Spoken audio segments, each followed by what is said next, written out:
ദേശീയപാത 66 കൂനമ്മാവ് മുതൽ മൂത്തകുന്നം വരെയുള്ള ഭാഗം ശോചനീയാവസ്ഥയിൽ. പലയിടത്തും ചെറുതും വലുതുമായ കുഴികൾ രൂപപ്പെട്ടു.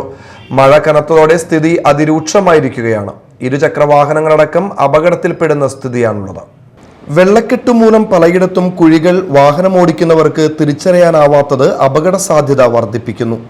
തുരുത്തിപ്പുറത്ത് ഒരു സൈക്കിൾ യാത്രികൻ കുഴിയിൽ വീണ് തലനാരിഴയ്ക്കാണ് രക്ഷപ്പെട്ടത്. റോഡിന്റെ പരിതാപകരമായ അവസ്ഥ പലപ്പോഴും നീണ്ട ഗതാഗതക്കുരുക്കിനും കാരണമാകുന്നുണ്ട്. ഈ വിഷയം ചൂണ്ടിക്കാട്ടി ആഴ്ചകൾക്ക് മുൻപ് CPM ദേശീയപാത അതോറിറ്റിക്ക് പരാതി നൽകിയിരുന്നു.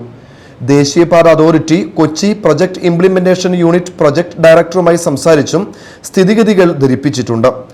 മഴക്കാലത്തുണ്ടാവുന്ന ഈ അവസ്ഥ മുൻകൂട്ടി കണ്ട് വേണ്ട അറ്റകുറ്റപ്പണി നടത്താനായി സ്ഥലം MLA കൂടിയായ പ്രതിപക്ഷ നേതാവ് VD സതീശൻ ഇടപെടാതിരുന്നത് ഗുരുതര വീഴ്ചയാണ്.